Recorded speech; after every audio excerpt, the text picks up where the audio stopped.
dégg nga kon maa murid gi noonu la mel ci biir maanaam woote mooy jëmmi tariixa la boo xam ne day dellu rek ci jëmmi suñu borom ak wut ko ak sàkk ko ak yàlla képp di sayit nga xam ne kii jaamu yàlla xam nga am na ñoo xam ne dañ jaamu yàlla ngir bëgg àjjana nga xam ne suñu borom moo na ko xemeem loolu nga xam ne tey fi ne boo àjjana amatutoon dootuñu jaamooti yàlla murid nag mooy koo xam ne yooyu yëpp tax koy jaamu yàlla moom day jaamu yàlla ngir ne ab jaam la te yàlla bu àggoon itam yàlla dugal ko sawar itam day sant rek ndax yàlla ko moom xam nga sant ko di mu war ko rek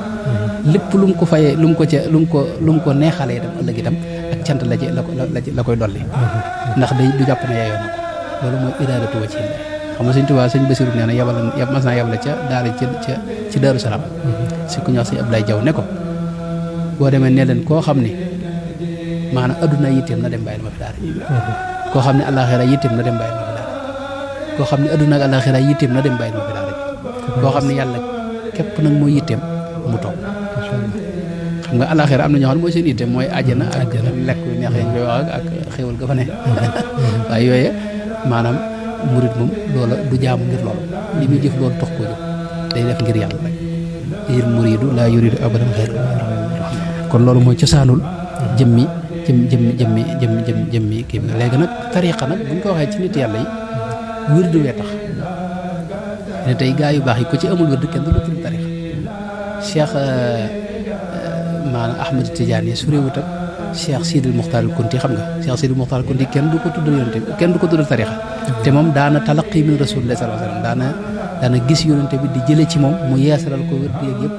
waaye taxul ñu tuddal ko tariqa li ko waral mooy daa amul wirdu woo xam ne wuute naag ya ko jiitu woon moom ci wirdu xaadir rek yeesalaat moo tax moo yeesalaat tariqa xaadir yi xam ne Cheikh Ahmed Tidiane nag daa am wirdu boobam woo xam ne daa wuute ya ko jiitu woon moo tax ñu koy tuddal tariqa nag bëriwut ci kaw suuf fi ne loolu lu mat a bàyyi xel la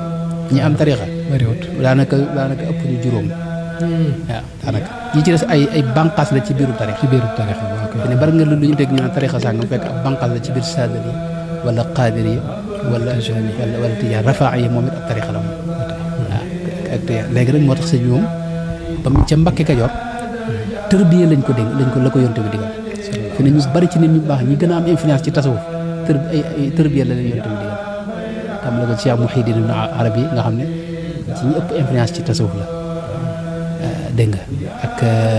ñeneen ñu bari ñooy dégg tarbiya googu bokkut ak tarbiya gañ ko digaloon ca Mbàkke Kajoor waaw Mbàkke Kajoor laa bëgg wax ne foofu loolu lañ ko dénk waaye nag bi mu ñëwee ba gànnaar nag ginnaaw géej gi nag lañ ko jox tariqa nag